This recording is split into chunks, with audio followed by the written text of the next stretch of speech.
Welcome in. Do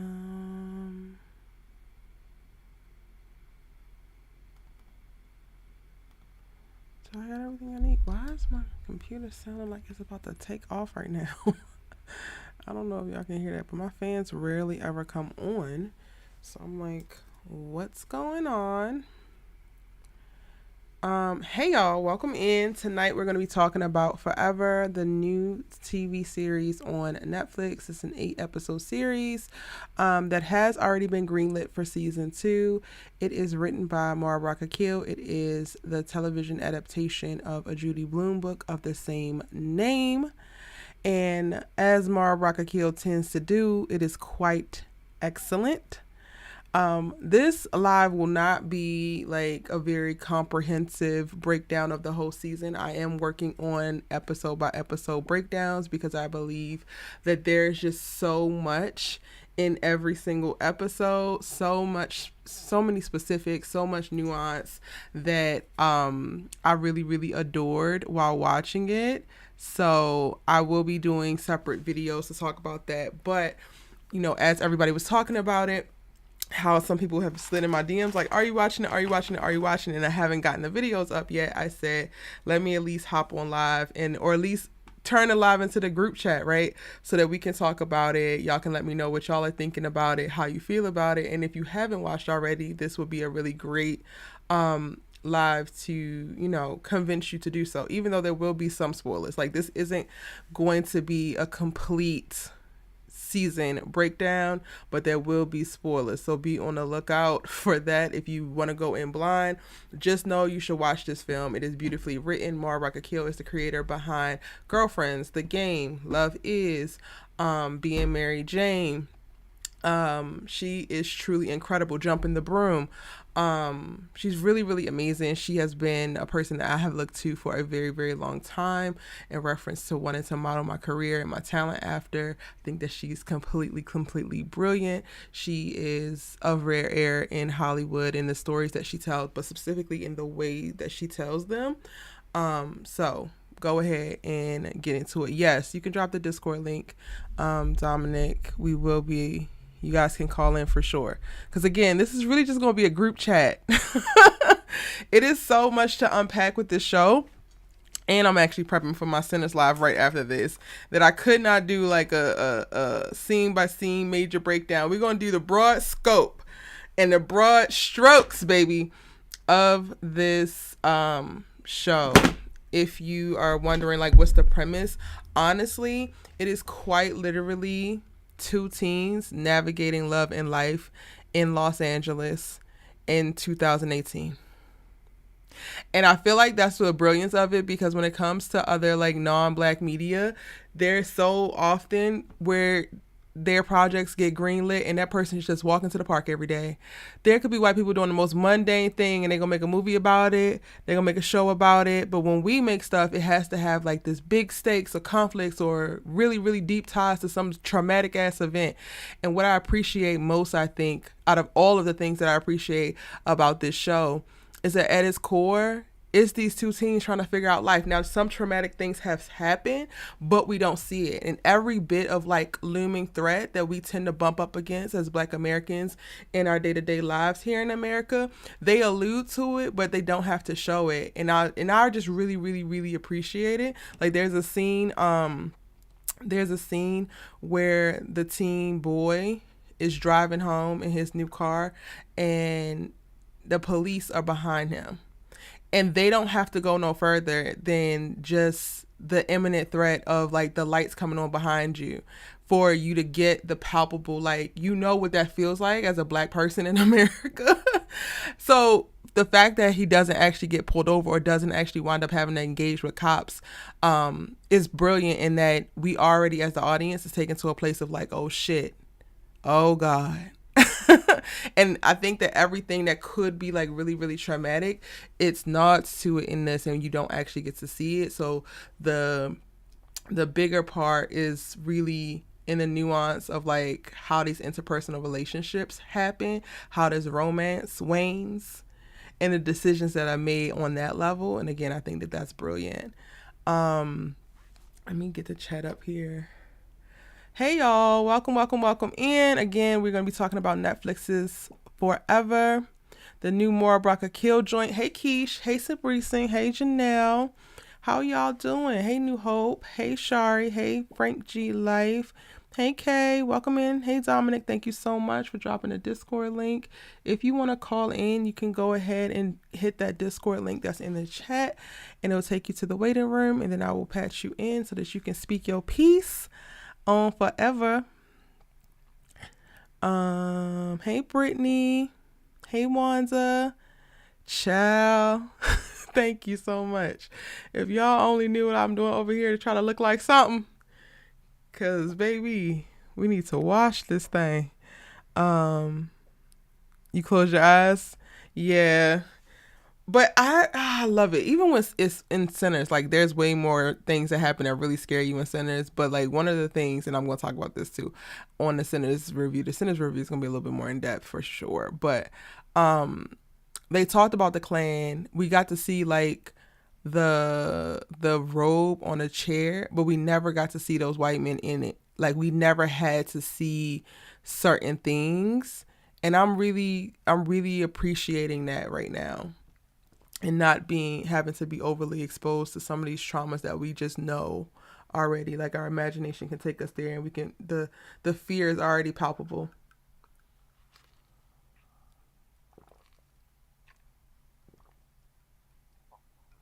Sorry y'all, I'm not trying to do ASMR. I should have grabbed a freaking straw. That's my coffee straw. I can't use that one. Okay. You loved it, Aaron? I did too, but I love everything that Mara does. Like Mara is truly incredible. And when I should have known that I was gonna be obsessed with her from Girlfriends. Like Girlfriends is still probably one of my favorite shows of all time. All right. Where y'all want to start? Do y'all want to start with like characters? Do you want to start with like the setting? Or you just want to like share what's your favorite part of the show? Oh, Toy's over here. Hold on. I ain't even got my headphones on, y'all. My bad. Your girl has been hustling this week. Like, I'm trying to push out this content. I'm trying to catch up. I have so many All American videos that I'm about to be dropping. I really do. Like, I'm working on the back end, and I'm trying to, like, when I drop stuff, I want it to be consistent. I also want things to look a certain way now. So it's taking me a little bit longer to do stuff. And I'm like, I'm tired.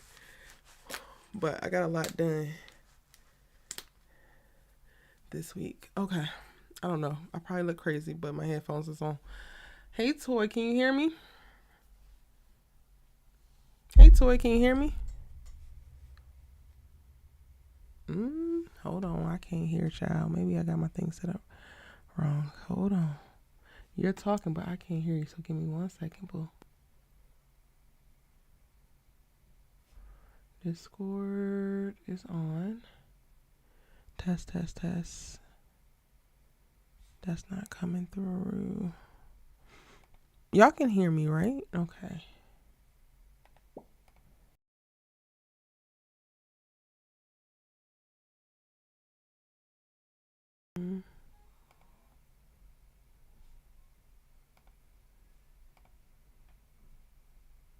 Can you hear me, Toy? Oh, okay. I can hear you now. Yes. How are you?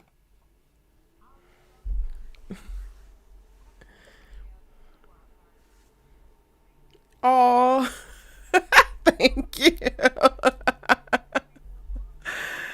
Thank you so much. I appreciate it.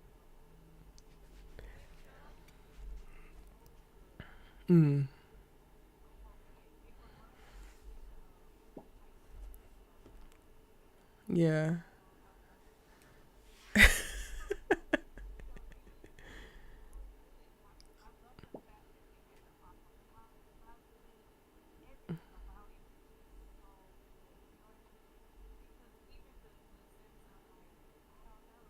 Hold on 1 second. They saying they can't hear you. Hold on 1 second. Y'all can't hear Tori? Hold on.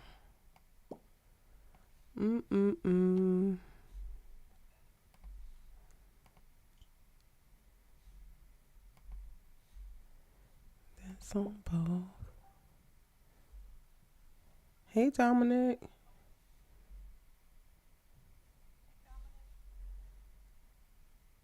Why can't y'all hear Tori? Hold on. Let me try to refresh this. Hmm.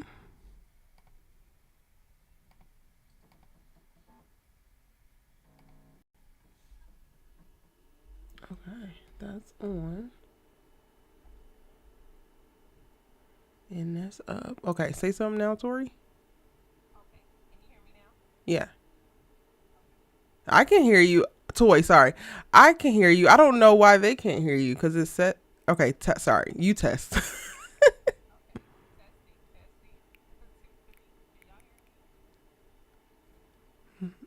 mm, I'm going to take Discord off and then put it back on. See how that works. Me and Allie just filmed yesterday. No, I use OBS. Mm-hmm.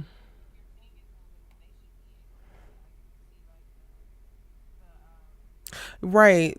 The bar is but that's the thing. The bar is moving for me, but it's not with you. With you. When I'm speaking, it's moving. Hold on. Output.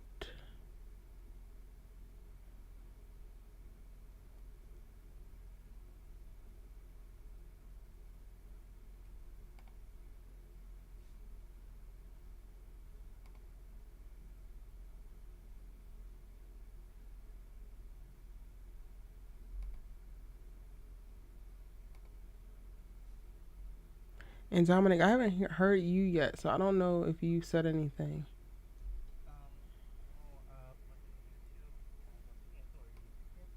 Toy.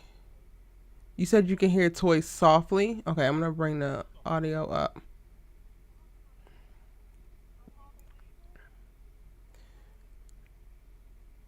Okay, can you hear her now? Can y'all hear Dominic?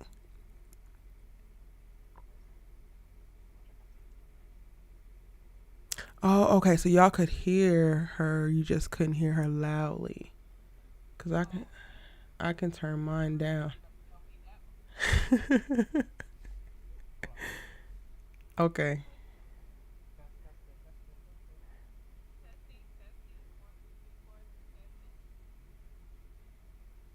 No. Wait, what? But okay, so what I'm seeing a bass line, but then when I speak it is louder. I turn you guys all the way up. Let me turn myself down. Test, test, test, test. Toy test for me? Nope, it is something wrong. Okay, hold on. Let me try one more thing. Child, me and Allie were just filming yesterday, like, and this was perfectly fine. So I don't understand. I needed an update. I'm so over this. Samsung updated my damn phone and I hate it now. All right, y'all, I'm working on it. It sounds like you're eavesdropping on them on a phone call. What does that mean? Oh, okay. I'm trying. I just updated my little wave stream thing. Oh, also, I think I fixed it. Okay, give me another test. All right, testing, Yep, that was testing. it. Okay. Oh, brother. I Trust forgot. me, I I had totally did another understand. setting. I My know, bad, I totally y'all. get it. It's technology all I day. did change Technology is this fun. yesterday after me and Allie filmed because I was recording a bunch of stuff on my own. Okay, now you can go ahead and say. I think they can hear you now, right? Y'all can Okay, hear her now because I see her peeking and everything. y'all can.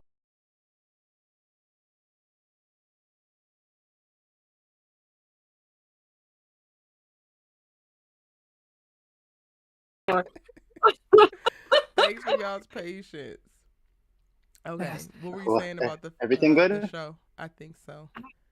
I would definitely say that I enjoyed this show so much. I loved that they did the awkward, like, moments and the way they did the pausing. It really did remind you of being a teenager. Mm-hmm. And even in the simple fact of, like, it was like, you know how teenagers, like, "You're ruining my life," and all that? Yeah. Like, the Yep. dramatics of it all was perfect. I was like, Yeah. "Oh, this ain't Okay. bringing me back from, like, when I was a teen long I'm ago." I'm gonna go ahead and get this one thing out the way, and then I promise I won't say it anymore, or at least I will try. I'll try. I Okay. told y'all so. And for all those that it applies to, y'all asses need to hear it, because there are so many people who like were complaining when I'm talking about All American and I'm saying that things is moving too fast, and I'm saying that there are moments that within moments that could be expounded upon, when I'm saying that breakups can actually happen and it can feel like the end of the world doesn't have to be the end of the world. One of the things that like scratched my brain so good is watching these specific moments play out over the course of this season, and Mhm. feeling, of course, as a teen, everything is so monumental and your life is over at everything, but there were no real stakes. Like, y'all's lives were never in danger. No. And I just really, really appreciated that. And the way that they handled the romance felt the truest to teen life that I think I have ever seen. Unless I'm going back to like Moesha, maybe, and like 101 back in that era, right? Yeah, I agree with you. I definitely agree with you. And I totally agree with you in regards to the fact that with Black TV, it's always some type of traumatic thing that's going on and everything. And I think that they handled that very well too. And that's no shade to the actual creators behind it. It's more so Mhm. for me shade to the executives that greenlight it, because there's a lot of times that we go into rooms and we have the super nuanced slice of life story about the quirky ass black girl, and they're like, and then what? Because they don't Yeah. readily identify with us. They need us to be doing all this extra to get it, and that sucks. So it would take a Mara Brock Akil, upon a woman who has already had like a really amazing proven track record, to approach this and deliver this in this way, because they're more likely to give her this leeway. Erica don't get to walk in and just have the ADHD king and the little black girl who would have dreamed to go to Howard that made one mistake that's following her all around. Like, there's gonna have to be some kind of major something. Somebody gets shot or something. That's the feedback that I would be getting in pitching this show. Oh my God, something's gonna happen.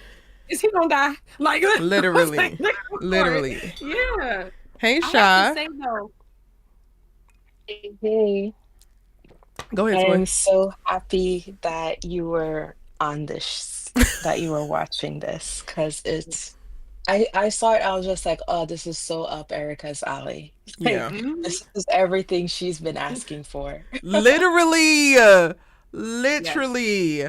But also, I'm gonna always watch anything that Mara Brock Akil does. I'm gonna watch it. Anything that Ryan Coogler does, I'm gonna watch it. Anything that Ava DuVernay does, I'm gonna watch it. Anything that Gina Prince Mhm. Bythewood does, I'm gonna watch it. Like, I have a list. I was about to say it's a short list, but it's not, because then when I get to actors, it's like a whole other thing. There are certain people that I will just watch whatever it is, and that's the only way I got to watch Sinners, because I would have never ever watched Sinners if Ryan Coogler didn't make it that's ever. yeah. I totally understand that. You know that Mara also did Moesha as well. Like she was a part of Moesha as well. Well, she didn't create Moesha. That was like her first No, staff she was job. creative. That's what Yeah. got her like into the industry. Like, she was a writer, like a staff writer on the show at one point. Like, she came on, I believe, as a writer's PA, and then worked her way up and then got in the room in that way. And I'm only saying that because I just got somebody else that like on TikTok responded back to me like, she did Moesha. And I'm like, no, actually, she was a very No, young no, person she breaking didn't into come the up with industry at the the time. Like, show. let's not, y'all. Yeah, But no, she yeah, didn't she come was up with definitely the in the show, room but for she was that. a part of it. Yeah. Yeah, because I mean the brilliance of it all, like girlfriends and the game and all Yep. that stuff. Like yeah, she did her thing definitely. Yes, yes, yes. And those are her brain children for sure. Like Mm-hmm. 100%. Her grandchildren, I love that. A lot of people didn't know or didn't really register, I guess. They probably like skipped it. But the game is a girlfriend spinoff. Yes, Yes, I love that show as well. I did love it. I loved it to a point.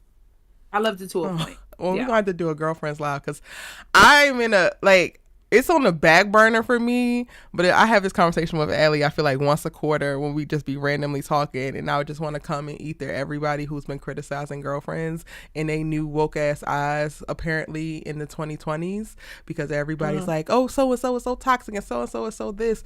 But when you go back and you look at those shows, while those things are happening, very real things, like even with Moesha and like her fat phobia and certain things, the difference that I see very prevalently in those series versus the ones that we have now is resolution. Moesha Yes. displays fat phobia at the top of the episode, and then she learns. She gets exposed, called out, corrected, and learns. So for me, when I'm looking back and attempting to critique some of those shows and for some of those things, I only have a leg to stand on if the issue isn't corrected. And then for me, I'm seeing a lot of stuff specifically like on TikTok when people are like, "Oh, this show is so toxic," and da da da da da da. All those shows were like a means to learn whatever this life lesson was, which again is very different from the landscape that we have now. Now they're just trying to give y'all vibes. I mean, and But I think we talked about that before, Erica, because remember I said we always look for the toxic now. Everything has to look for the toxic. Even in past shows, we're like, oh, no, you see that right there? Why can't we just say, you know what? This is a good show, but maybe if, you know what I mean? Like, instead of just looking for the toxic. I Because mean, the even in this toxic is show, definitely there, but I think for me, yeah, the issue comes in when people want to claim the moral high ground because all of us are mhm, problematic at some point. It's yeah, interesting because, and this is why I say this because I literally live it. Like the way that y'all see me as examining shows and characters, it is real for like also how I examine life. Like this is so random and such a but walk with me here. I get annoyed walking my dog, and when I hear those little like electric cars roll by, and it sounds like hydrogen is on fire, something like that. Little, y'all know what that sound like? The Yeah. electric cars. yeah. I was so, and I'm just like, why did they make them sound like that? That is so stupid. I came across, I think, a TikTok that was talking about ableism and how electric cars didn't have sounds at first, but then the ADA had to advocate for them to do it because of blind people. And I was like, Mm, damn, I never even thought about them. But of course I didn't because I was ableist in that moment. I don't have to worry about it. I don't need the Right. sound so I can be annoyed by the sound. So, like, if that was a part of my character in whatever show, yes, that would be showing, like, damn, Erica's ableist as fuck. But the fact that I now know that, and once I know that my perspective has changed, now you have gone somewhere. I think it's very unrealistic for us to look at these shows and look at these characters who do problematic things. Like, let's take it back to Forever, and, like, with Justin and Keisha. Their relationship with the block button is crazy. It's quite Oh my, literally crazy work. it's crazy. However, as the yeah, series progresses and their desires to better communicate and to be understood, develop, now they're not relying on that. Now they are leaning into going to one another and actually communicating and finding the words. But life is like figuring it all out. So I think it's very trite when we are critical of like, oh, this show is toxic and this character is toxic, but not assessing the whole thing. Because for me, again, once you get to the end of the episode or the end of the season, and if the person has changed, that was the damn point. My issue is only if it hasn't changed. That's why I'm always on Olivia's ass. Had I, Olivia learned at any given point, y'all wouldn't be hearing boo from me. And they were comparing Forever to All Child, American Heavy. don't. And I'm Why? like, it is not the same. it's not the Why would we same show. compare when we can't compete? It's Mm, not the same. not even close. The innocence of it all was what had me. You know what I Mm, mean? Like these two children, first of all, let me say it that way. These two children who are still trying to figure it out, like, well, I've yeah. never been in love. I've never been in love. You know what I mean? That real, it was too real for me. I was like, oh my God. I Come had to on, call my too mom. I real. was like, and was that like this? She was like, you was. I was like, oh my God. Yeah. That's what I'm saying. It was the innocent was just so Mm-hmm. beautiful. Yeah. Definitely. And I'm glad we have a show like that now. Really, I am. Yeah. And I And I'm think they happy did a. you said Oh, Sorry, go ahead, sorry, Shy. Erica, No, you go could for it. go. Oh, I was gonna say I'm happy that you brought up the innocence of it all because I see both of them as innocent young kids trying to navigate this the situations that they're in with the tools Mm-hmm. Yeah. that they were given. And I feel like a lot of people are trying to strip that innocence away from Keisha and not give her enough grace In what because ways? of some of the so for a lot of the discourse that I've been seeing that kind of irks me when it comes to Keisha is people talking about how she acted in front of with her ex-boyfriend. I hate Oh, him when so he much was I didn't even talking to remember her. his name. The When he was pedophile. talking to her and he kissed her on the cheek and Justin saw and like you could oh I felt so bad for him. Yeah. You Yeah. you Child. saw you saw that tear like Yeah. well up Oh my in God. his eyes and I feel like that was one like mistake, which was terrible, right? And we can talk about as we go on about her going to prom with him and what that means and whatever, whatever. But I feel like people just magnified that one moment and just completely remove all innocence from her. Like after that point, saying that, oh, she doesn't deserve Justin, she's evil, she should have Mm, known better. People who And I'm watch the just whole like, show. yes, yes, that's very much That's so. interesting. That is Very crazy. much so. And the reason Yes. why that is so crazy is because, once again, first of all, I don't care if she had the video or whatever. He sent the video out. You know what I mean? And on top of that, first of all, if it was me, I wouldn't have talked to him again. So I understand where she was coming from, where she's like, was like, we not talking. I got that 100%. But my thing is you only see that one part because I had to tell my brother this too when he saw it and he was like, "Oh, see, look, nah, she over here kissing on him." I said, "Gary, you're only seeing one part. Watch the other, on the next episode and see what really happened because you're only seeing it from one side. You're not seeing it from the other side of the story. That's the Mm-hmm. whole point of, how TV goes. You only see that one part and you like, that heifer. But then when you look at the other side, you're like, oh, she didn't really kiss him. No, he was Hmm. the one that, you see what I'm saying? And then it's I like, think it's interesting. Before you go on, I think it's interesting for people who have watched the entire season to have those takes, because both of these teens demanded so much grace at various points. They both made very, very real missteps. But once Mhm. you arrive at the end, it's so blaringly clear that one is much further ahead than the other. So when I think about the like she doesn't deserve him take, I'm just like, What? this is his first relationship. Hmm. For all intents and purposes, we have watched all of the seeds of he has nothing really to live for except for her up until the very end. It is not Nothing.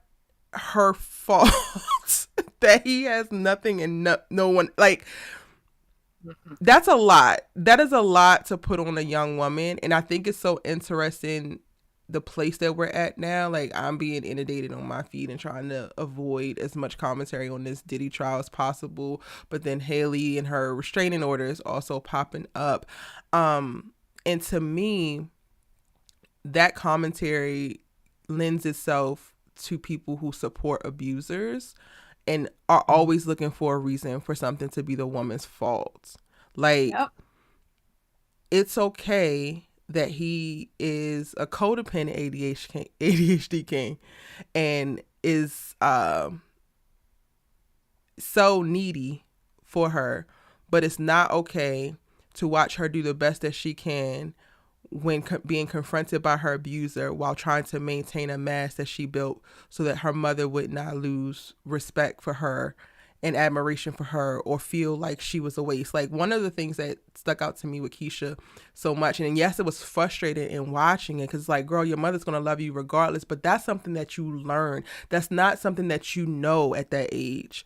You, Mm-hmm. depending on what situation you're in and the type of person that you are, I know I went a lot longer than I probably needed to pursuing medicine because I thought that the moment that I decided not to, my father would disown me.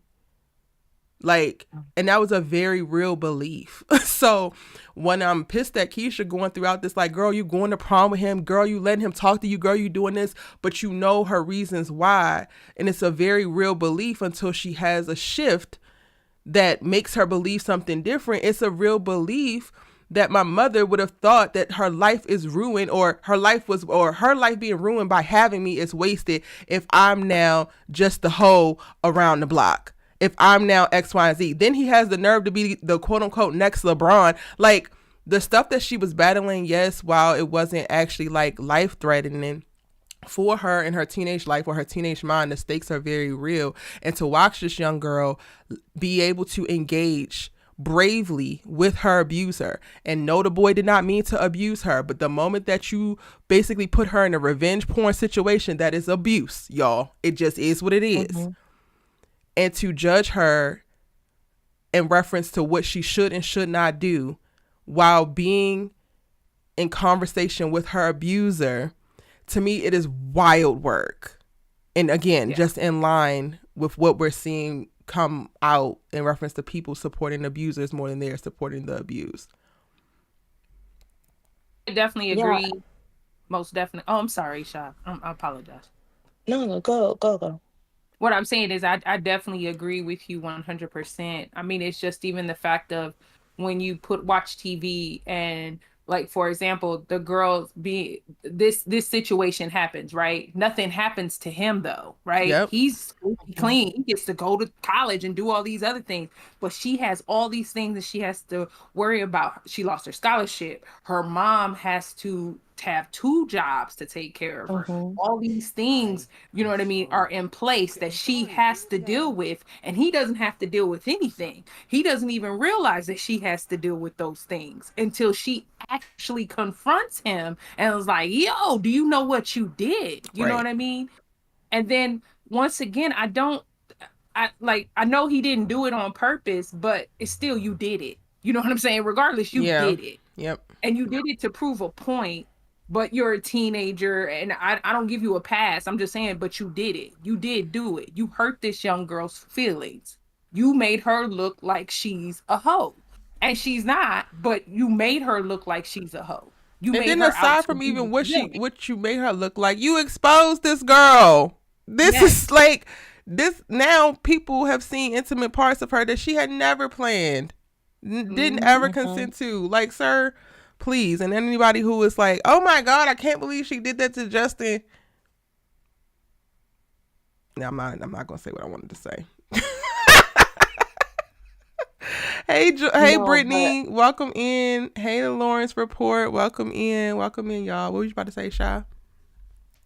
yeah, I think you guys are absolutely right. One of the things that I think we all have like a moment where we are Keisha. Like I think we can all look at things that happened to us when we were like in high school that we did that we weren't 100% proud of, that we knew if we told our parents in that moment, like it would break them, you Yep. know? Like up to this day, like there are things that I know I've gone through or that I've done that when I'm sharing with friends that I know my parents, I will be like, oh, but don't let them know that, you know, like when you're having a conversation, keep it tight lip. Like don't let that like slip out in no way, shape, or form.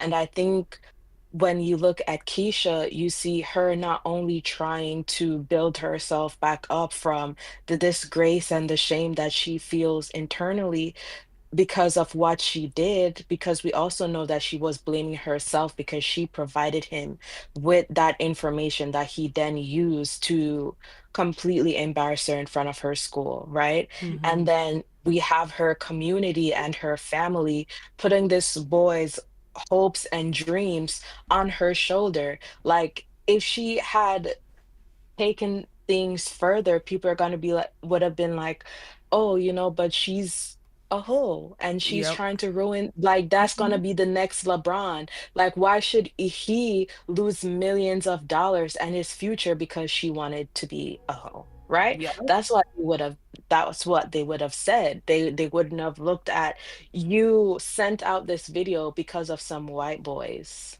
Yeah. Yeah, it kind of felt like you're messing with your meal ticket kind of thing. Yep. Yes.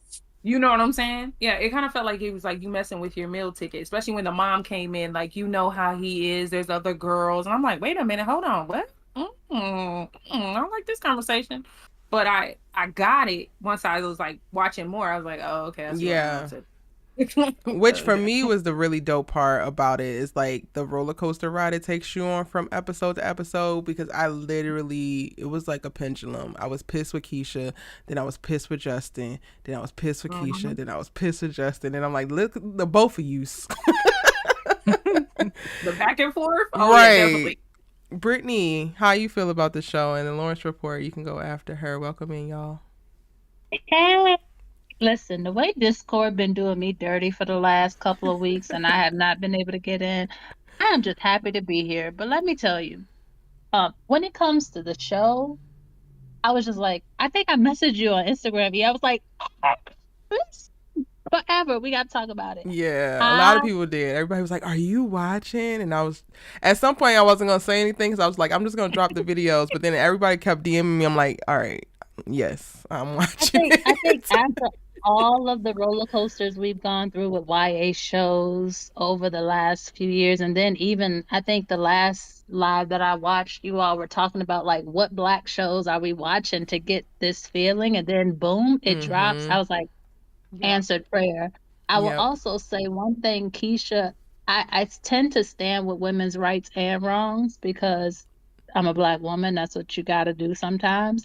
But I feel like the adultification of black girls happens as early as 5 years old. And Yep. this show showed the weight of she was the top of her class from kindergarten. Like, who even has a top of the class in kindergarten? And Mm-hmm. everybody knew she was brilliant, but Yep. yet they wanted to shade all of that with her one mistake. And that was so extremely frustrating to watch because where do you get the space to be a kid? She's Mm-hmm. been carrying the weight of being almost like a parent to herself because, yes, her mom was a parent and she was there, but you could tell she carried the weight of being her mom's mistake, her mom's early Mhm. pregnancy. And I just watching that play out, and then everybody still having the audacity and hairy balls to be like, "Y- she's the problem." I wanted to Yeah. fight everybody. But also then I want to be like, Keisha, girl, but you 16. So grace Yep. has to be given for 16. Yeah. This show was so beautifully shot. It was so Mm-hmm. beautifully written. I was like, yes, real teenagers being awkward and learning as they go, and then also having the security and the space to do so. Because even without having all the money and all the things in Keisha's home, she still had somewhat space because her mom was like a rider for her too, Yeah. Mhm. despite it all. The best way she could. Yes. Mhm. The Lawrence Report. Hey, Lawrence Hello, friend, hello. hey. Hey, Brittany. Hey, Erica. Can y'all hear me? Yes. Yeah.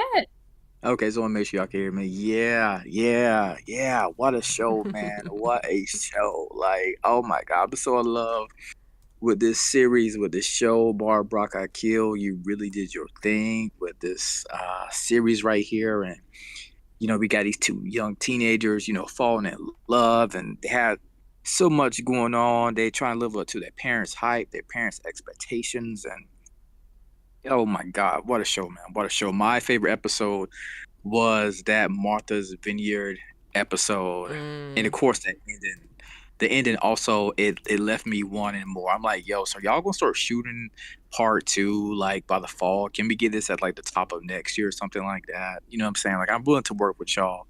But this show was everything. And also I just never realized how important was the block button. Hey look, hey first. Hey, first you block me, I block you. Wait, that killed me right there with the block button. But listen, They I were love ruthless the with that show. damn block button. I'm only that Oh my ruthless god. on social now. I with my personal contacts, I ain't got there yet. But I just learned that online, you can leave voice oh, I block people with messages the when you're swiftness. Online, I block people if you talking to somebody else in a way I don't like. Block. Right, right. And one thing I gotta say this right quick. I definitely appreciate Keisha pushing Justin, and I know everybody's not built the same, but I definitely appreciate her pushing him to tell the truth. You know, living your truth. Tell your parents you don't want to go to Northwestern. You actually want to do music. You actually want to make beats because he was kind of tired of being in that PWI black bourgeoisie bubble, but he just didn't know how to escape it. And I love Keisha's character so much. You know what I'm saying? Like, despite every obstacle or anything like that her and her mother may have been facing, they still riding or dying for each other at the end of the day. Yeah. I don't know. I still hate that. I think I'm like coming to a place of like hating ride or die as a term, but I get it. Well, And technically, they I, are doing it. That's just a me thing, yeah. Lawrence. You ain't saying nothing wrong, baby. It's just me like Oh, grappling with okay. that. I was like, oh well, maybe I need to People take rephrase it it. to No, the you don't need to entire rephrase. I'm literally like, I think I'm in a process right now. I'm trying to figure out if I'm like excommunicating that from my whole like everything just because of how It's Yeah, it has her. been worn out. But I think it's a little bit different when it's a parent and a child. right, right. And to that point too, E is like it's been weaponized against women because we have to take the brunt of being ride or die for people, but not necessarily always having that reciprocated. So Yeah. I agree with you, but I also understand like the whole idea behind different relationships, knowing that they stand test of time. I think that's kind of the idea, right? Like, can it withstand struggle? But why does it always have to have a struggle to be seen as valuable? And I think also it's coloring what withstanding looks like. I think we often operate in way too many binaries where it's like either this or it's that. And like the ride or die and the restraining is like, or the withstanding is like, you just stay regardless and it don't matter what happens, doesn't matter how it makes you feel. And it's like, no, you stay, but then new boundaries are erected and things are confronted and you only stay if adjustments are being made. You know what I'm saying? Like her mom had to grow in reference to her response because she had the initial fear response, she had the initial shame response, and Keisha pushed back by leaving the house. Keisha pushed back and like, this is not actually for me. This reaction you're having is for you. And I think that that's the nuance to what needs to be, I guess, injected into the like unconditional love conversation, because it's not unconditional love in which you just love at the same degree or magnitude regardless of what happens and regardless of the hurt. It's a more fluid thing that grows, lives and breathes right alongside you, and the goal is to make it to the end and y'all are still together. There's still love there, but it's not irrevocable to the point of like you can destroy me as a person and I'm still going to be here, because that's unrealistic.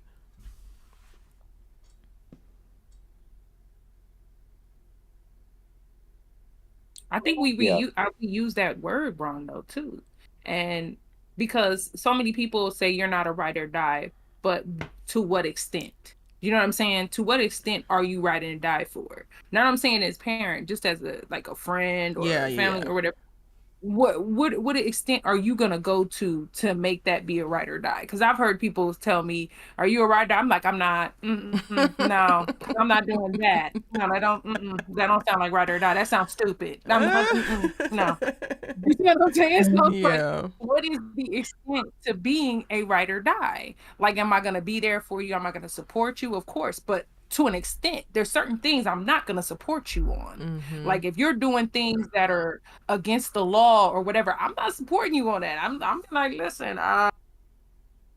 might be like Clue. He did it, with the candlestick in the conservatory room. I seen it. You know what I'm saying? So that's what I'm saying. Like, I don't know what that extent means because I always Yeah. hear people be like, you a op. And I'm like, how am I a op though? Like, I would have gotten in trouble for that. I'm not getting in trouble for you. If it's not my crime, I'm not going to jail. You know what I'm saying? So that's what I'm saying. Hello. What is the extent of that or not? You What feel that me? looks like. Yeah. What's Yeah. so brilliant about Mara as a creative, in the worlds that she built, she has her protagonists, Cool, Keisha, and Justin, but every single other person in the world are also fully actualized people. So like behind them as the main protagonist in the show and like how they're navigating life, their parents are like number two for me, and so different each of them, but so distinct, so memorable, and I really, really enjoyed watching their imperfect, perfect parenting. Yeah, it's literally two different sides of the coin when it comes to the parenting. You know what I'm saying? Like I feel like the father was just, open minded and One kind of going time with the for the flow. one time, if you know, you know. Yeah, yeah. Love Good Shout out Justin to parents Bieber. can do no shout out to wrong. Wood. Y'all, Love Justin Bieber. He was my favorite. that man is quite literally the only older man Uh-huh. that will ever have Erica's heart ever. I don't do older men except for What? Wood Harris. Like, Okay, I Yeah. said, okay. Yeah. Mara, you know what you're doing, girl. And I'm so glad that he got this role. He's like a really brilliant actor and like an incredible Mm-hmm. human. Anyway, He should get his yes. flowers. He doesn't. A He doesn't hundred get his percent. flowers. He doesn't. And he's so fucking brilliant because everybody's quick to play to like cast him as the gangster, and that's probably where I fell in love with him as Avon Barksdale. I ain't even gonna hold you, and then follow the rest of his career. Cool, or even above the anyway. Uh, but like, how perfect was his demeanor in bringing that essence to this now well-to-do, wealthy circumstance with this black white, like it just was so brilliant in them doing the black affluence in Beverly Hills, but still Right. being black as fuck. Yes. Yeah, and Yes. and that's why it kind of. I'm not saying it is. I'm okay. So I saw some elements of Bel Air in it when we talk about the black affluent lifestyle, whatever. It did remind me a little bit of that right there. So I did like the little pieces that I did saw right there when it came to the different styles of the parents. You even see the different styles of the parents between Phil and Viv and Bel Air. You know what I'm saying? To a certain extent, they're a little bit closer to me than Yeah. how Karen and Eric operates. I appreciate, like, I think Maura was definitely trying to tell a story about parenting, and I don't know if this was a nod to her and like what she really had to go through and overcome, but like Karen being able to name like I have catastrophic parenting style. Mm, What parent you know? We love a self-aware queen because baby, you are neurotic as hell. Every time we She turn went to around, Eric is therapy. telling you calm down, and you know it, and you're trying. Like, I think like, Phil and Viv are dope in their own right. However, I think that these parents are just, I don't know, taken to a different depth in reference to the yeah. differences. I Yeah. love, go ahead. Oh no, I'm just saying your boy definitely called a tearjerker whenever the father was telling his son, Justin, like, yo, you're gonna be the first one on our side of the family. No other man has done this before. And at the same time, in the back of my mind, I'm like, yo, Justin's probably feeling that pressure because he's like, Mhm. Dad, I really ain't trying to do this. I know you on cloud nine, but I really trying to be a beat maker. But no, I really did feel a tearjerker for the father because I think that was very big. He's talking about Justin about to be first generation. It's gonna be incredible. I love the dynamics between the father and son duo. Yeah. Brittany, you were Yeah, saying? I loved, and I don't know if it was on purpose or not, because again, Mara is a freaking master at what she does, but we never actually found out what mom did. We knew she was of a certain stature, but they really leaned into the dad being like, this is my family. I'm gonna let you live. I'm gonna let you rock. I'm gonna let you have your, like, they weren't, it was, I don't know how to explain it, but it was so beautiful to see the dynamic between Justin's parents, being that they were both in different worlds, but together built this special space where this son was able to really explore every facet of being a teen. Because they didn't have him, I mean, they had him kind of locked down, but he wasn't like in jail like a lot of us growing up with really strict parents would have been. Not able to move, not able to explore, not able to be, and seeing Wood be like, yo, woman, he's going because you want him to be a man and we got to show him how to be a man. I was like, oh, feed Child. this to me with ice cream and caramel sauce, please. It was Immediately. so She beautiful. was over the top though. She was a little over the top. I understand why she was over the top because of the timing of, And like because they her just damn son is a smart ass. Because Justin, girl, I would have smacked the hell out of him. I'm sorry. So sorry. oh, I was going to be on Justin's ass, y'all. Like, from episode 1, I'm sorry, and I'm going to let you finish, Toy, but that boy got me when she said, little black boys are being killed, like, and he was like, well, I you might guess as I well should live, live. so if I'm going to die. The way I would have came across his face so fast and then would have been so sorry because I don't want to hit my kids, because what do you mean? You might as well go live since you going to die. But that's that neurodivergence for you. Well, Neurodivergence will have you out in the world just saying stuff. I'm trying to be careful on what I ascribe to him, because immediately I was like, oh, he's on the spectrum. But he only spoke to having ADHD. So I personally am not, I can't really say anything I've past seen that. other than ADHD with him. But I'm not gonna say anything on that because if that's not what the writers were going for, Right. I'm not going with that. With the mom, she was a lot, and I understand because her son was different. But she was a lot because she was all about basketball. Well, what if that's not your son's passion, right? He never really got to experience a different type of passion. So his different passion was music because he was like, I've been doing this since we were in 4th grade. He was showing her and stuff. And she's like, oh, this is nice. You gotta get back to basketball and all that stuff. And then she's like, yeah. But I'm thinking to myself, like, basketball is not the only way you can go to college. Like, I Well, could see like the back in dad day, was former NBA or something like that. And yeah. then he had talent for it. I didn't take it as that. I took it as she was pushing him towards basketball because he seemed so apathetic about most The things. academic. And because he was Yeah. good at it, it's like, okay, this is what we're going to focus on because at least you're good at it. Not And I I don't don't think it think he mattered to was her good of at like it. the sport, but um and I say good at it might not be like all around player, but the thing that we did get is like he is a shooter. He just couldn't get in Yeah. the game because of all the other things and how he maybe negotiated the team and he doesn't do bureaucracy well or whatever.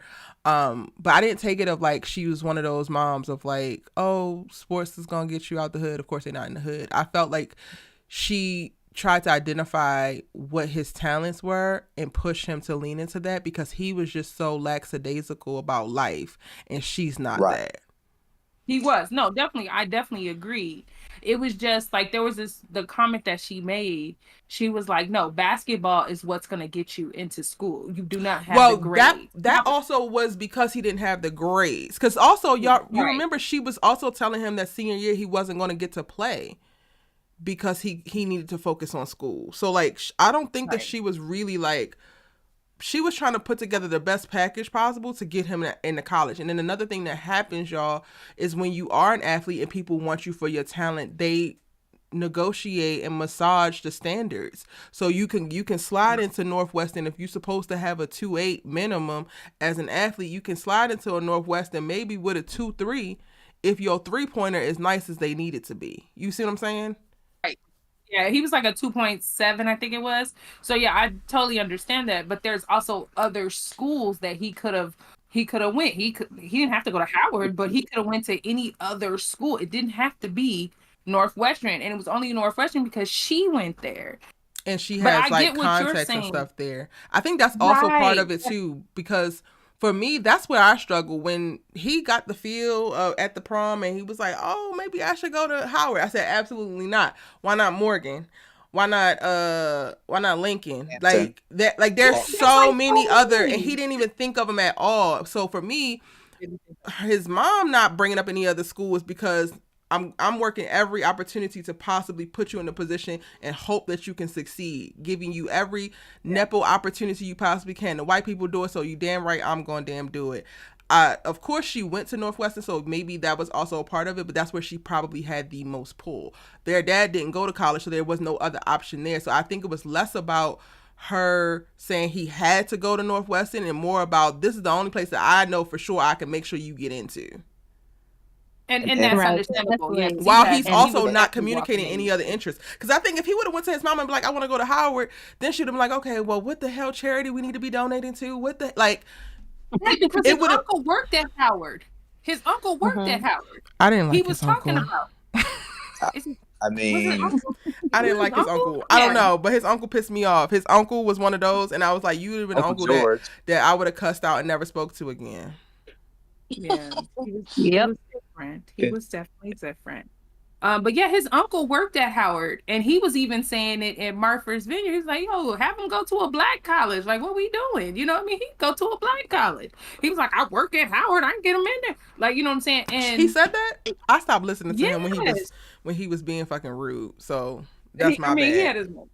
Yeah, I mean, when he told him, we when he sometimes told feel Yeah, him, like but white noise. I get it, but I think it's the way the uncle presented the information. I think if yeah, he was a bit more neutral about it, and he was a bit nicer about it, if he was just like, hey, maybe you shouldn't put all your eggs into this PWI basket. Maybe Right. also look into HBCUs, maybe also look into this, look into that, so that he has more options. But I think he just came at it very aggressive, like you're not even good at basketball. Your mom put up a little cute little video on Facebook. You think that's gonna get you Yeah, anywhere? like he didn't even You seem know, like you if need he to ended sit up but at sit Howard, your he would butt be in a looking out for him. Like I was just like, yeah, yeah. whatever. Like, nah, he I was wouldn't send my special. son. He That was would be special. my brother that don't talk like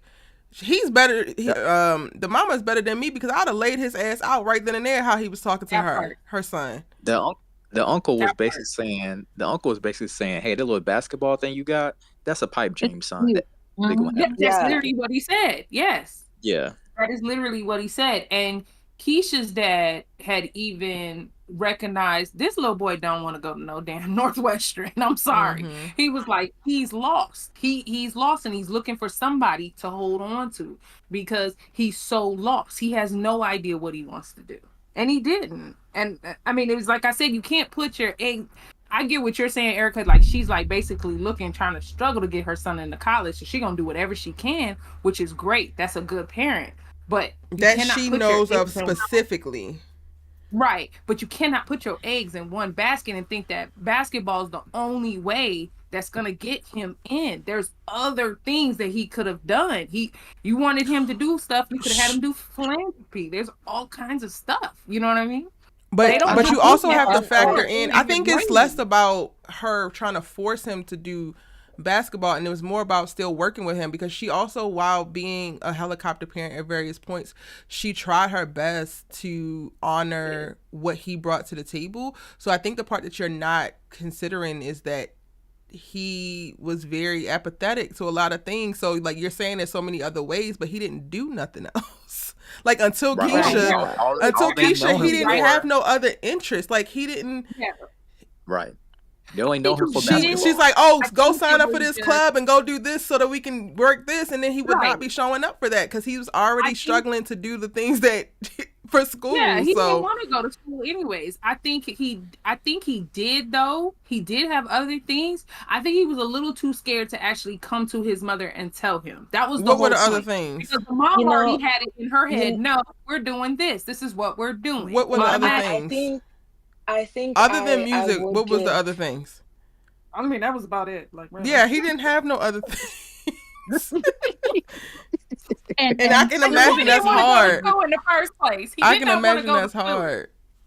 He didn't want to go to and to school. also, I- but to I- but to also remember the time. It's 2000, what, 17, 18. So she was Yeah. probably still counting on the fact that he was a legacy too. So he could have Mm-hmm. Yes. probably going Yes. early decision with that legacy would have been a shoe-in since again dad didn't go to college. But And it I doesn't make think it okay. I want to be clear. It no, doesn't make it okay to put your dreams off on your children.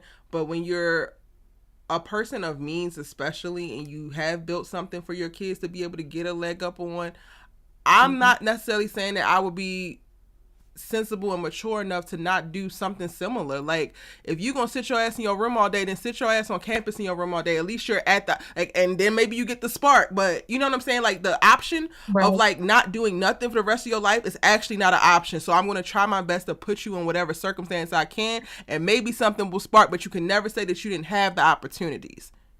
Yeah. And can Yeah, I and say I would also, give the mom some grace as well because I feel like we've seen her be very in tune with her son, and I think she saw like what his interests were at that point in time and was just like jumping on it and making sure that he has a pathway because he hasn't shown her anything else. And I Right. think it's easy for us to say, oh, well, he could have done this, he could have done that because of where we leave him at the end of the season. But when we meet him, it was nowhere there.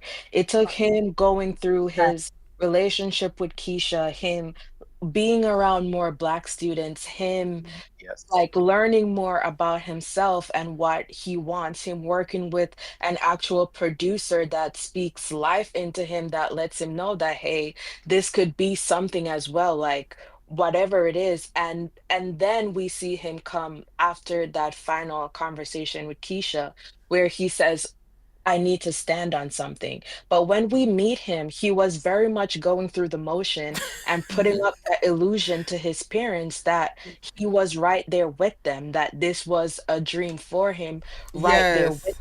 as well. So it's hard, like she's not a mind reader. So it's if every indicator is showing her like to go down this road, he's gonna go down that road because even with music, it seemed like it was just an hobby, like something that he does on the side. I mean, I was kind of side-eyeing her in that Martha's Vineyard episode when she was just like, you're stealing people's work. I was like, miss, do you know music? Have Do you you heard know this? music? That was what was the Hey, brilliance of that though, because she doesn't, and that was so dope to me. yeah. I definitely gasped, but I was I just want to like, be, girl. yeah, I want to be clear. I'm not saying that the mom wasn't a good mom because she was. She did everything that she could for her son. And I'm just saying, when I was watching this, as I was watching it, I was like, okay. The parent, I said the communication is kind of off. And I'm not blaming the mom. That is definitely on Justin because Justin couldn't realize what he wanted in the first place. Anyways, once he met Keisha and all that stuff, it started coming to play like, okay, this is what I want. Because even when he plays music, you Mm, see he's smiling. He's mm, actually has a you got a joy. lot of grace for him. When he met Keisha, he wanted Uh-oh. Keisha. He didn't even really want music then. Like, He that was had, a well, full on no, journey for him to go on to like. no, but what I'm saying is this: when we first seen him on the scene, even when he was playing with the music, he had a whole smile on his face. He may have not have known what he wanted to do with it, but he still had a joy. When he Okay. played basketball, he didn't have that same joy on his face when it came to what you know what I'm saying? So No, like because I'm I not don't. saying Well, I see what you're saying, But but I don't no, there agree. is I don't think we his even got to I'm dad. see not him in the saying same. it's a We didn't different even get type to of see joy. it in the same parameter. The moment that we did get to see him like put himself in, he very Yeah. much so showed that. But then the way that all we know is like the contention of him never getting in the game. So it felt like more of like, well, why am I here if he's not gonna play me type of thing. Less about Hmm. he yeah, hated basketball because for what I understand, he actually did enjoy basketball. It's something that he picked up with his dad. Like that was His dad, something yeah. that they did together. And the yeah, contention point with Yeah. the sport of basketball is him being at the circumstances that he's in and all these other nepo babies getting playing time over him and him feeling like he's wasting his damn time. Yeah, No, I I was gonna say, definitely agree. I don't think he didn't have, I think he had a passion for basketball, but just like anything, if you get put in an environment where the people in power never let you shine, never let you, like he had to steal his time to get on the court to win the game, which Yeah, was that's true. Hmm. absolutely Yeah. foolish. And also going back to mom real quick, one thing I wanted to say that I really appreciated with this show is the idea too that we've seen time and time and time again where parenting apathetic children can allow like a lot of times you'll see black moms coddle their children and coddle their sons and make them trifling. And she was not letting him be trifling in this show. She gave him space to feel his feelings, but it was like at the end of the Yeah. day, you're not gonna be sitting up in my house doing absolutely nothing. I'm gonna let you here's some donuts, get your feelings out, feel it. But we had a plan, we have a contract. Like to have a contract that you gonna hold up your end, I'm gonna do my end, and whatever happens with that after that is on you. But I can say up until from 0 to 18, I did not let you sit in my house and become trifling. That was beautiful to see. Yeah. And I Yes, the think it's contract something aspect. real to her staying true to who she is as a person. Because at the end of the day, nobody is perfect, right? So I, by the end, really appreciated who she was as a person because she taught him on so many levels, like from what she outright aimed to teach him versus what just happened because of circumstance, right? Like him being able to advocate for himself and going after music and taking the gap year and all of that also became a lesson that needed to happen, but will only happen if he had the parents that he had. So for That's true. me, he had the best setup. Like, yes, there were contentious moments, but there are always going to be contentious moments. If I'm going to jump into my childhood real quick, like my teenage life, a lot of what I cultivated and who I am was in adversity to who my mom was and what I was actually seeing because I didn't want to be like her in that particular seasons of our life. And I wonder, no shade to my mama at all because I love my mama down, but I wonder what that season would have looked like for me if my mom was a little bit more proactive and had a plan regardless of if I agree with the plan or not, versus me having to like have that all on my own and literally push that boulder up the hill by my damn self. Then you would be like Justin, who could not do things by himself, who had to have No, I don't think somebody so. I think I would have gotten to the places, some of the places that I have gotten to at, faster. at a point. Yeah, I get what you're saying. I also, I But also hold on real think. quick, Oh, Lawrence, and then you, because Lawrence wanted to interject before I sorry, Lawrence. interrupt My him. bad. Okay, yeah. What I was just saying. Hold on. Let me see. Okay, yeah. What I was saying, just piggybacking off what Brittany Joy was saying about the whole contract and the whole legacy aspect. I feel like the mom literally had his entire life planned out. You know what I'm saying? We see it a lot of times in white families, for example. She was like, "Listen, the cousin who was at Martha's Vineyard, that's gonna be the girl you're gonna marry." You know what I'm saying? This is the contract. I work my tail off in Northwestern to make all these deals to make sure you or your brother would follow up in my footsteps. But at the same time, I am glad that he was introduced to Keisha because I feel like Keisha was able to help him break away from this legacy PWI bubble because he was trying to get more in touch with his African American background, but he just didn't know how to escape that entire situation that he was in. I think his mom was good on Keisha until she saw Keisha completely break his heart, and that's when she was just like, "You can go on with your little cousin situationship." I don't think we would have seen that same reaction from her in regards to the cousin if Keisha, in her I eyes, gotta go back and didn't like rewatch it because I don't even completely know what y'all are disrespect her talking son. about. I'm sorry. Remember the Wait, little girl that was talking about I I just want know, to I have sex know with you? Shannon in the boobs. I get that, but I'm trying to wrap my head around the mama had his whole life planned out for him. She did. What what I'm saying in a How? nutshell. And this is like this for me gets to tricky territory because I got smoke for the parents who cultivate no plan, no resources, no network, and just having kids and like, up your ass is here, good luck. And that's what I grew up in. So to now be like low key demonizing the parents who have options and present the options. Oh, I think that they look so bad because he is an apathetic teen.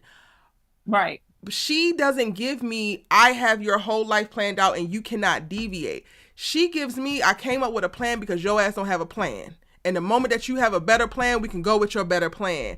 And I feel like the conversation right now is not giving her credit for that. So that's the part that I'm just like, wait, I what? give her credit in the sense of, like I Well, said, once again, Lawrence, you just said that she had his whole life planned out. absolutely, absolutely. My personal opinion, I really do feel like she was like, "Listen, this is how it's going to go. We're going Northwestern. You're going to marry the light skinned girl from Martha's Vineyard. This is the steps. This is the path that When we're did she going say to that? When take." did she say that he was going to marry Shannon? Well, they not kind of insinuated that he wanted him to get closer to. Okay, her name is Shannon. They kind of insinuated that whenever he broke up with Keisha, that the parents kind of want him to get a little bit closer to Shannon. Because he was not coming out of the room and only thinking about Keisha for months on end. mm, Yeah, that's just how I saw it. You know what I mean? I just and I like the mom. Don't get me wrong. I'm not trying to paint the mom as a bad person or anything like that. I just feel like she just had a goal, what she had in store for him, that she wanted everything to just fall in line, that he needed to do, what she was, the path that she set out for him. Mm. She yeah, seemed a little bit I too emotionally intelligent for that. Like, I definitely think that she had a plan, but I feel like that was literally in lieu of him not having one. And the Shannon thing, y'all just not gonna get me on board with. I think that the biggest thing for him in romance is she wanted him with a black girl. yeah, And she definitely, said because she that was like, all the time. But to say that he has to marry Shannon, like, they just have known each other for all this time, and he was wallowing and she didn't want him to. Okay. All right, go for it. sorry, Black Keisha, and he's like, Mom, is there a Yeah, white like Keisha? she handled so many like pivots and so many surprises really well. Like she rolled with the punches really well. So that's why I'm not really understanding the whole like she had a plan that he had to stick to, because she pivoted quite often. I feel like all she asked from him was to communicate. And as long as he was in his head and not telling her like what she really wanted, then she didn't have anything else to go on to change. Like, well, this is Yeah. what we discussed and you agreed to, and this is what we have on the table. I will say that one scene where she was like, oh, absolutely not. This is the plan. There are no, it was a scene, but he had did something silly before that to like trigger her to go into hyper Right. super And saiyan that mom mode. That, that But be I the do part. He feel always like, found his damn voice after some goofy shit, and it's like, Justin, how is she supposed to trust that this really gonna work out and it's not some cockamamie ass scheme when you doing goofy stuff? and I I will will say too, as a teacher, like I taught for many, many, many, many, many years, and one thing that you'll see with ADHD is impulsivity. Mm-hmm. It's a all part of the the time. neurodivergence of it all, where they'll just be like, once they get heightened, because you're in your head so much with all the different things that you're spending time with and attention to, or not having attention to, that you can get hyper fixated on a thing, and then that's going to be the hill you die on. So I feel like with him, when he finally spoke up, it was like he had been in his head about it, and now Mm-hmm. this is the hill he's gonna die on. Um, it was just really, they were so true to like real characters in Yeah. this show Yeah. that Yeah. you could have such emotional responses to what's happening, because it's like we can all sit back and be like, oh, I'd do something different. But no, I know plenty of people. I know some of my cousins that if you're not gonna open your mouth and use your words, then here's the plan. Because what Yeah. we're not gonna do is just sit in the house and look at each other. I say all the I time, like, definitely I'm a agree with person who that. I think in parenting, I want to be the one of like, if you want to be a goddamn Ninja Turtle, great. But like, you gotta want to Let's do have a something. plan. If you don't Yeah. want to do something, then I'm gonna figure out something, and we gonna be doing something along the way. Because I be damned if I have spent so much of my life carving out a space in this world for you to be safe, for you to be financially secure, for all of these things to happen, and all Mm. you got is to sit here on this Yeah. goddamn switch all damn day. I be damned. You better I find approve that something. message But I think they taught each other something. Like the mom taught him, and he taught her as well. Because even when she was like, "You made me put water on my face." In regards to Keisha, she was like, "I got water on my face because of what he was saying in regards to Keisha." He was like, "I no, I don't have to tell you. Like it wasn't your business, and like why would we just automatically think, oh, she's, you know what I mean?" Like he literally was, telling his mom, and his mom was like, I didn't look at it like that, because she was looking at it as like everybody else was looking at it, not realizing this is a teenager regardless And of, it's you know those what I mean? beats that to me tell me that this woman isn't as rigid as y'all are describing. That's what I'm No, I saying. don't think she was rigid. I'm just saying there were certain scenes that made me look. I was looking at it from a psychological point of view. I'm sorry, I'm a psych major, and that's how I look at things. So that's my bad. But I was looking at it from a psychological point of view in the sense of how the mom was reacting. And I didn't look at it from a writer's point of view. If I probably looked at it from a writer's point of view, then I would have said, okay, I see where they're going with this. But instead, I was looking at it from a psychological point of view. And I was saying, I get it. He has no drive. We're watching the show. He has no drive whatsoever. You know what I mean? He's a rock in a hard place, pretty much. He can't figure out what the hell he's doing. You know what I'm saying? And once he got together with Keisha, his obsession went to Keisha. And then Keisha started to help him out. And then he started to realize he didn't want the plan anymore, what him and his mom had planned.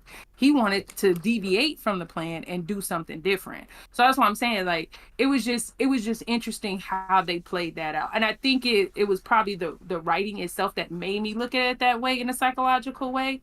But yeah, I get what you're saying. And I'm not saying the mom is not a bad mom, because she's not. She was an excellent mom. She did everything that she could for this boy, especially the way he was talking and all kinds of stuff. Yeah. Again, I the hell out of him. Like, bro, what is wrong with you? In my brain, it's like it goes right to, I'm gonna smack the head. Ooh, ooh. Or I would have had to walk away. Like, give me Right. 5 feet. Like, bro, because he was getting a little too big for his britches, smelling his piss, and I didn't appreciate it, not at all.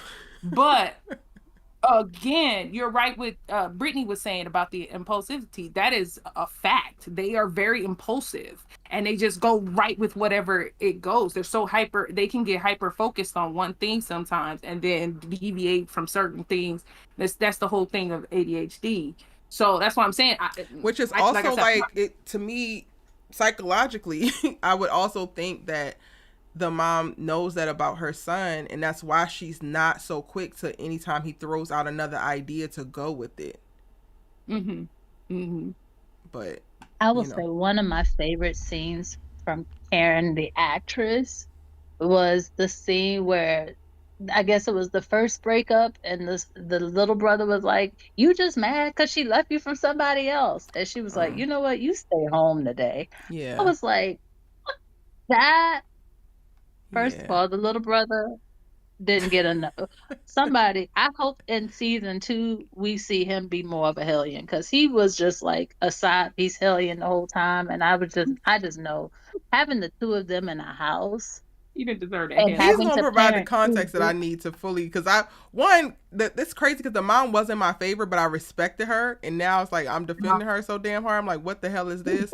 The younger brother, and like how differently we get to see them parent him is going to be the thing that like helps me either solidify or be like, okay, maybe something is wrong with her. But for right now, like,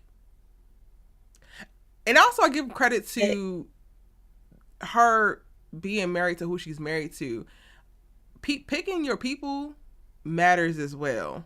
And I think Yes. that they, as a couple, were just such perfect complements to one another. And I guess that's also why I won't fully ascribe rigidity to her, because she's also a woman that when when her husband told her you doing too damn much, she didn't like it, but okay, I'm doing too much, and now he get to go. Like, there was no additional like, she's not so committed to her ideals and how the way that she see things that she's inflexible, but she's going to make sure you know her point and why she has her point, which to now when me she is started So you wouldn't marching, say she was controlling. You would say more in the sense of like, once the dad had to tell her like, hey, nah, he got to be a man. He has to figure this out for himself. Then she realized, okay, I guess I can allow it. Like, you know what I mean? I think it was I more think because of the time, though, really, to be honest. Because again, you got to remember the whole George Floyd thing happened and all these things happened, and she's just scared for her child, like pretty much. Yeah. Yeah. I think even so, we can't ascribe that to her regardless, because Ascribe what to her? when her being rigid or hard, because I always go back to her son, Justin, when he worked overtime to get Keisha by stealing his driver's ed car and forging his mom's name, like signature, to get out of class. And she took his phone from him, and he had to use her computer. When he went to her room to speak to her after getting that insight from his dad, like, like, you have to, like, use your mouth, like, you have to talk so we know what's going on, like, the thing that your mom values most is you being with a black girl, so lead with that. And when he went to talk to her, she was very open. She told him, well, like, if you want to get your phone back to talk to Keisha, then you do what you need to do. And Yeah. immediately when he came, he brought those papers. There was no, like, second guessing. There was no her like trying to hammer whatever. She was just like, okay, here's the phone. You can do what you need to do. And we see that throughout the season, as like Justin is going through his emotions and he's doing certain things and she has to punish him. He only acts when he's in desperate need to hear from Keisha. And she even brought that up again, like, I know that you rushed to do this to speak to Keisha. And he was just like, isn't that what you said I was supposed to do? So Mm. if we're going to, like, look so deeply on how, on the mom, we have to look at what Justin is giving. And I'm probably sure she's been dealing with this with him for the longest time, so she just adjusts to him, because he's like, we as we said before, he hyper fixates, and he doesn't act unless, like, he wants something in return, like going to the party or getting his phone back to talk to Keisha or talking to Keisha some more. He doesn't act like, his mom is just like, what about your college, what about this, what about that? He doesn't communicate. Like, we said earlier that, like, even if he didn't feel comfortable talking to his mom, his dad is very open. We've seen them have wide open dialogue. So even if he was having issues like identifying anything, I think if he didn't feel comfortable talking to his mom, he could have brought that up to his dad, like, dad, I think that, like, I want to try something else. I want to do this, I want to do that, but he doesn't know himself. So there was nothing for him to articulate in those moments until, like, it was right there in his face, because he only acts when it's in his face. I do agree with that, but I also think the reason why he didn't go to his parents, and I'm not saying that this is the case, I think in his brain, he felt that there's all this pressure that he has to go to Northwest. So in his brain, like, this has to happen. This is what my parents want me to do. So I cannot fight this. Keisha was like, no, you need to fight for what you want. And then it, like, I guess clicked, because then he Not decided to have that even, because conversation. I would say when he was talking to Keisha about his dad's response, he said to her that, like, I knew it mean a lot to him, but I didn't knew it mean this much to him, that he Yeah. was actually crying. I Yeah, think he had an idea that this is what That's his a lot parents of wanted. pressure. I think we Think given about too this. much That's a lot credit of pressure. to. I think we given too much credit to Justin. I think that he didn't have a plan at the very beginning of this series, and I so much so that I don't think that he really realized that he didn't want it. What we know for a fact, and what he did communicate, is that he don't like school and he struggles in Mhm. that regard. So it was less about I don't specifically want to go to Northwestern, and more about like I don't want to do none of this damn schoolwork. I'm not for this. The stuff is moving around and whatever for his particular, branch of ADHD. This is hard for me. So when I say that you're giving too much credit to that, like I think the way that it's being communicated, or at least the way that I'm perceiving it, so I could be wrong, is that like he secretly had a plan all along and his mom had this whole other plan that trumped his plan. No, he quite literally was just floating and just there. He knew what he don't like, school. We know what he does like, basketball. And he's lukewarm in reference to enthusiasm about hating school, as also in reference to like liking basketball. And I think we're not giving enough credit to the mom, and like knowing that you have a son who is neurodivergent in this way, and like her being so proactive of like, okay, I know I have a son in this regard, so I'm going to speak to him in this way. We're going to be very clear and open. Like they had certain paradigms set up in how they were parenting and agreeances that he also had to consent to. It wasn't just everything is pushed off on him. You know what I'm saying? Like when the father goes and says you need to just communicate, like, this, it's like quite literally you can pretty much say anything, but you got to say something. I can No, agree. I agree with you. I agree I'm with that. saying that I agree with that. I think, but what I'm saying is that I agree with you 100% that that's definitely what it is. I think that in a point in time in the actual TV show, he started to realize, like, you know what I'm saying, after talking to Keisha and everything, then he's starting to realize this is what he really wants. He does not want to go to school. He wants to work on a beat. Right. Whatever. So we can't hold the mom accountable to releasing her it's plan. not holding the mom. It's not holding the mom accountable. It's the sense of fear. Like he was fear of the fact, because again, you got your dad crying, talk about you're the first one. You know what I'm saying? That's a lot of pressure. Then you got your mom talk about, I can't wait till you go, and and you're like, break. I'm in a, oh my God, I don't want to do this. Like, you know what I mean?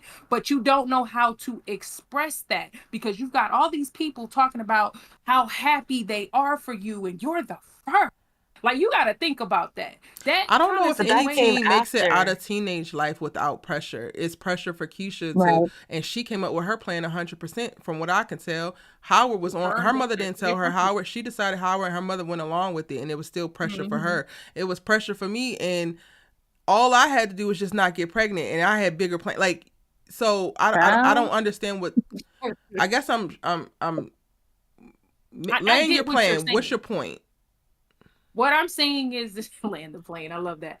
What I'm saying is this, is that I'm thinking in Justin's head, in the sense of not everybody else's head, because the mom was not wrong, the dad was not wrong. It's the fact that that's pressure on him in his eyes, because again, he's like, dang, my dad cried. I didn't think it was gonna be that much. You know what I mean? But what's the and problem then with pressure? he's like, I can't tell them this. You see what I'm saying? So how am I going to tell them this? And that's when Keisha had that conversation with him. And then that's when he manned up and decided to say something. I mean, I get where y'all are coming from in the sense, like, why couldn't he just, but again, he's a teenager. No, we didn't say why didn't he just anything. You were the only one saying why didn't the mama just. We didn't say why didn't Justin just anything. I'm not saying anything about the mom. I'm saying in the sense of Justin. I'm not talking about the mom. Like I said, the mom, I got what you were saying, Erica, and I agree with you. What I'm saying is in Justin's what's wrong eyes, with the pressure? What's wrong with pressure? Pressure, some people, I'm not saying all people can handle pressure. Some people cannot handle pressure, and they feel like, okay, they're drowning because they want, like, for instance, the pool, that was literally a metaphor for him drowning. He's trying to hold on to something because he doesn't know what else. Like when he asked her, hey, so what if I go to Howard? Like, you don't want to go to school, so why are you trying to go to her school? Because he's trying to hold on to something, anything. It doesn't matter what it is. He may not know what he wants, but he's trying to hold on to something. And Keisha knew that. That's why she was like, tell him what you really want. What is it that you want? Tell him what you want. Not that, again, she's like, I don't think your parents are going to be like so angry about the fact that this is what you want. Tell them what you want. Tell them what is that you want to do. This is about what you want to do.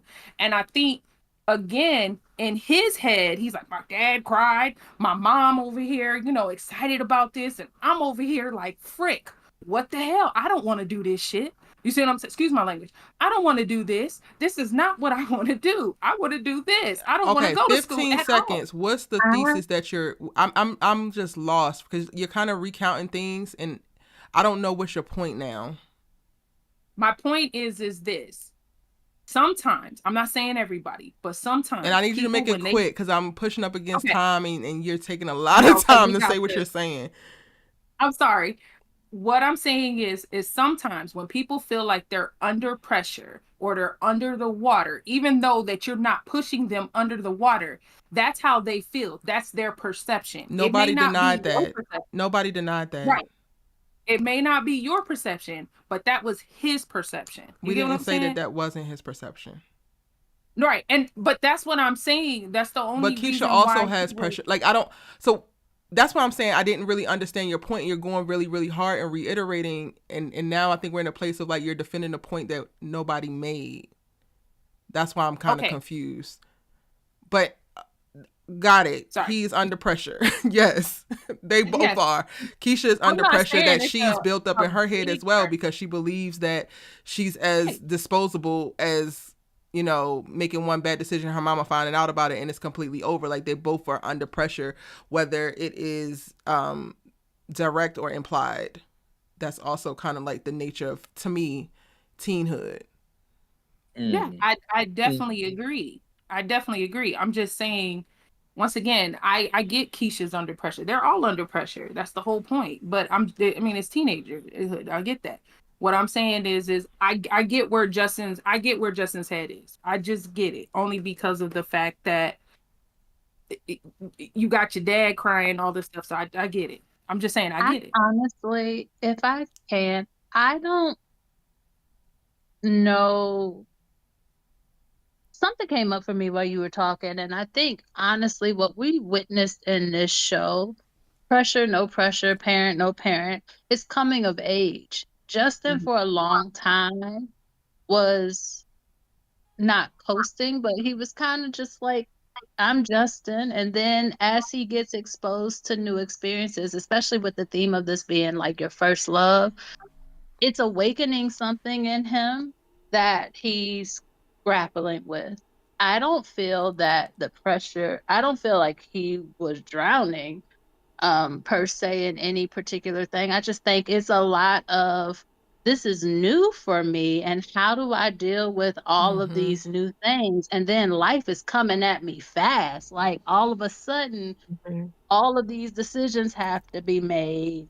It's junior year. I'm trying to keep safe face for my, well, like with my friends and trying to have a social life. And now I have this girlfriend and I gotta be man for this woman and she's going through like all the things. I feel like it's just the nature of what coming of age is, and we're so far removed. I'll speak for myself, being at my big age, so far removed from being a teenager that seeing this show build that back in created some empathy in me for dealing with the teenagers. I'd be ready to pop in the head all the time. Like my nieces and nephews be ready to get it on a cake on every day, and I'd be like, wait, their frontal cortex, their like brains not developed and they're Mm-hmm. dealing with way more than I had. Like we didn't have everything blasted on Instagram and shared Eh, immediately when I was in high school. None of that was a thing. Mm-hmm. So you're making very real decisions. Like Keisha's mom said, like, hey, I have to make you're gonna make mistakes and you are a kid. You should be able to make mistakes, but now they have such high stakes for them. And I think that will cause a freeze. But this show beautifully just showed like these are teenagers coming into themselves, finding their voices, finding their sexuality, like finding so much all at once Mm-hmm. that it doesn't Yeah. have to be right, wrong, or indifferent. It's just an experience. And I think how it how we see the show progress did that beautifully. Like there is no real right or wrong way. There's just nuance and all sorts of like different undertones and shading and coloring, and even seeing how they move through the scenes, like how they tape them in their space. It was just so beautiful to be reminded, like, the human experience doesn't have one way to be right or wrong. Yeah. Yeah. True. And Yeah. to add to what Brittany said about the coming of age aspect and everything coming at Justin all at once, we heard him verbalize that. One of the final conversations that we see him have with Keisha before speaking to his parents is him saying that I thought I was in the second quarter, but I'm in the third, and I have to make all of these decisions. And I think it wasn't until after he started being exposed to certain things that he really sat with himself like, wow, there's so much happening and so much decisions that I have to make. And I didn't realize that I was so close to the finish line that I knew was, arbitrary there. So I think in all of this, like giving grace to his parents and giving grace to him, is just that he wasn't expecting everything to so many changes to happen all at once within a year. The year that he is about to graduate, the year that, like, he's supposed to be going into college, and this is a time that he's questioning himself most. Like, he doesn't know, like, what his next step should be, right? So I think it's the timing of it all, because most young people, their family is looking for them to, even when it gets late, just go undecided. Like, when you're on campus, like, you'll figure out what you need to do, but like, we can't take risk right now, right? So you have to do something. And I think we see Justin trying to weaver through that. Like, he was settled with going at one point, not because he wanted to, but because, like, he didn't know what other options he had at the time until he got that call from the producer. So I think we also have to keep that in mind of how many things was coming at him in such a short time, and people were expecting answers. Like, he needed to answer to his professors, he needed to answer to his parents, he needed to answer to Keisha and himself, right?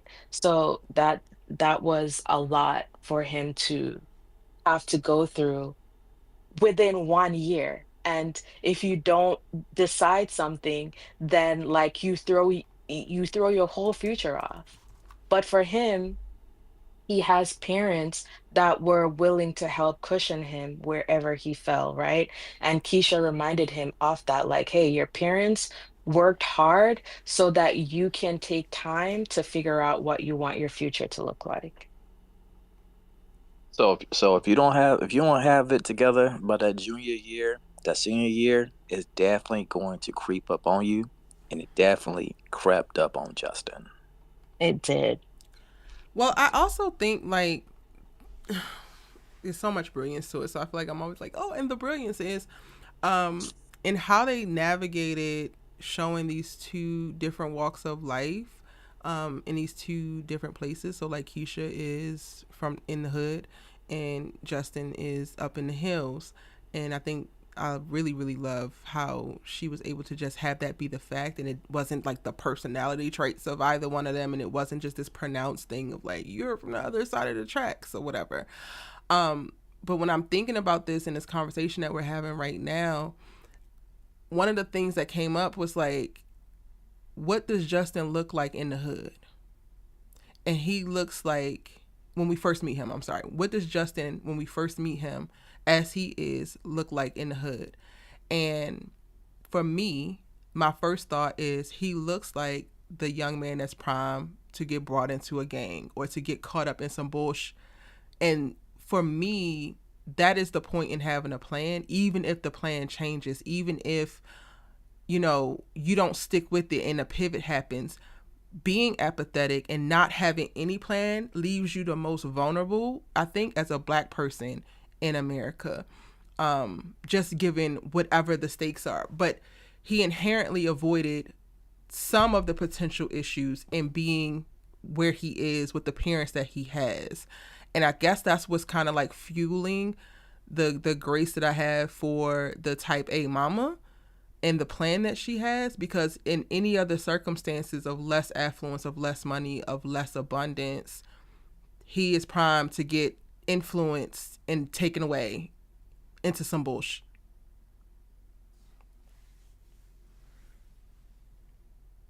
100%. He brought Amex on the bus. That was so funny.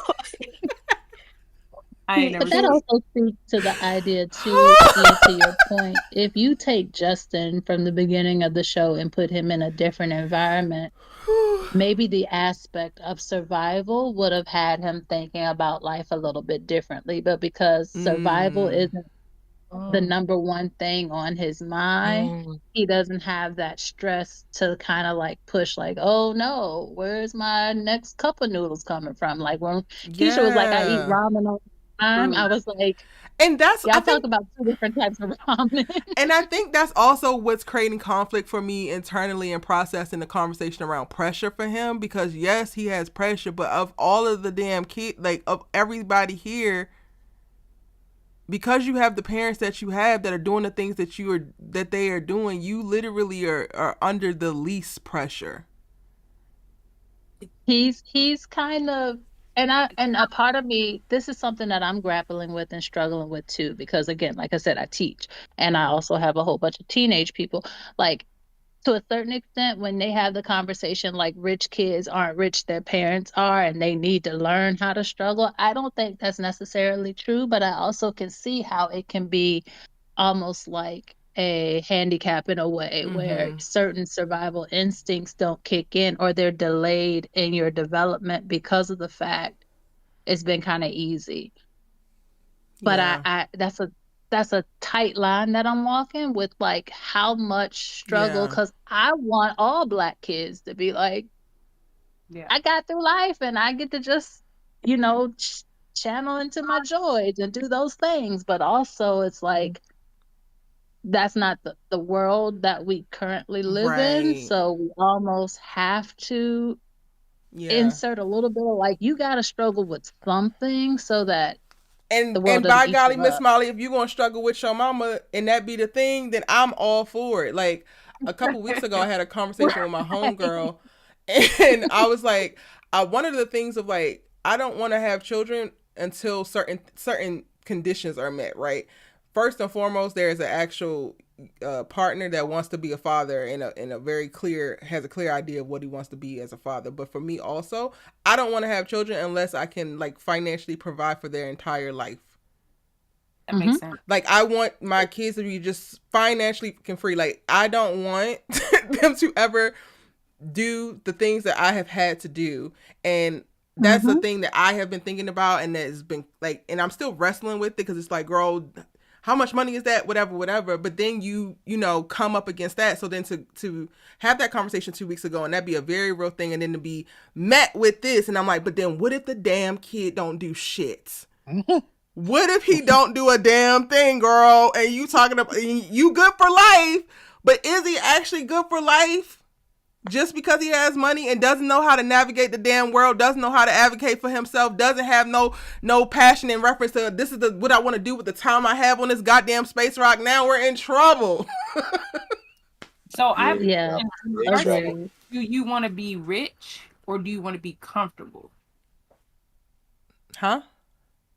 Do you want to be rich or do you want to be comfortable in the sense of kids? Like, do you want it to be where like you have like all this money and you're like you're rich and you're like in like the big houses in Beverly Hills, No, or for do you me, want to be comfortable? that to me is cement. When I say take care of them, that means that like our family home is like taken care of in a trust. It's automatically built in reference to how things are set up with annuities and interest, and they don't worry about taxes. They will never lose the house. They will never, like, certain things will just be in place. So your baseline is that you don't ever have to get a job if you don't want to. If you want to be a goddamn artist and like paint paintings and give them bitches out for free on Pico, you can do that. That's what I'm saying.